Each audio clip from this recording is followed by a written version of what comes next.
So we're reporting on the most recent cuts in majors at Youngstown State University. 4 majors in the Dana School of Music are being sunset. That includes Bachelors of Arts in Music, Bachelor of Music in Composition, and 2 master's majors. YSU cites consistently low enrollment for the changes, something that we are seeing on a wider scale at public universities across the state and the country. I'm joined now by Inside Higher Ed admissions and enrollment reporter Liam Knox to take a deeper look at the situation, the trends he's seeing. Thank you for joining me, Liam. Thanks for having me. Yes, so when you take a look at the liberal arts landscape at public universities, what are you seeing in terms of cuts to programs and enrollment? Well, we're seeing cuts to programs in liberal arts go up as enrollments go down. That's pretty much the correlation there. As enrollments at everywhere from small private colleges to regional public colleges to flagship public colleges struggle to recover from the nosedive they took during the pandemic and face kind of a looming demographic cliff as college age, traditional high school graduate age students decline, especially in regions like the Midwest, the upper Northeast. To make up for the reduction in tuition revenue, a lot of those colleges are turning to the liberal arts and making pretty major cuts there. I don't think it's any conjecture to say that the liberal arts are in trouble nationwide, that it's not just Youngstown, it's not just Ohio, that this is a national problem. Yeah, you say you saw this in West Virginia too. They decided to trim back, was it majors in art or music? What happened there? They trimmed back almost everything. I mean, they really, they got a lot of backlash for it last year. It was one of the major stories in higher ed, all of the major program cuts there, the layoffs, what they called a transformation. I noticed at the Dana School, the word reorganization is there. All of these things basically just mean cuts. Often it means retooling the strategy of the university toward more what some might consider more practical education, career training, workforce development in high demand fields.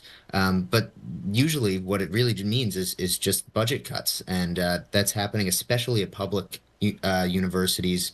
West Virginia was a big deal because it's a flagship university that historically hasn't had to make these difficult choices, but it's really the Youngstowns, the smaller regional public universities that have been making these cuts for a long time. Yeah, and Youngstown said that they could make some more changes too in the future. It's just this was the first that we've heard formally announced. Now, in Ohio, you mentioned the workforce training. We've seen a big push to get the workforce credentials and get them ready for incoming jobs in the electric vehicle sector. Also, the chip manufacturing jobs with a $20 billion Intel plant that's coming to our state. You and I spoke earlier. You mentioned students might be increasingly, refocusing their higher ed choices because of the opportunities that are out there. Do you think that there's less appetite for the arts? I think that there is more appetite for, there's an increasing public skepticism of higher education as an economic investment, and that's especially true of the liberal arts. Whether the research backs that up or not, there's good research to show that the liberal arts is well tied to employability in some cases, but there's a lot of faith being lost in higher ed's the return on investments that students get from these, often very expensive, increasingly expensive degrees, and focusing on making sure that you're making a choice that's going to be financially sound in the future.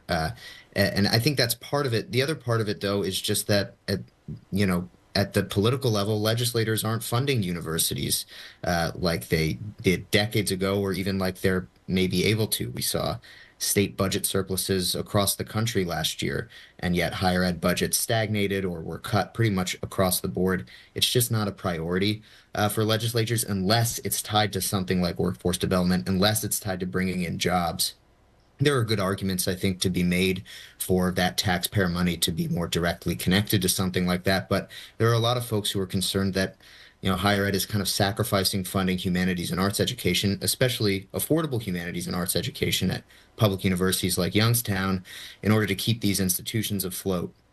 in lieu of public money, and that's something essential about the character of a university is lost when that happens, when you transition more to a career in technical training. Well, definitely a lot of factors at play, and definitely, you know, there's history there, but also, like you said, the trends that we're seeing with enrollment and then also the funding. Well, Liam, I really appreciate your time. Thank you so much for sharing some of your knowledge. I know you're reporting on this all the time, so thank you for joining us here on 21 News at 5. Thank you. It's my pleasure.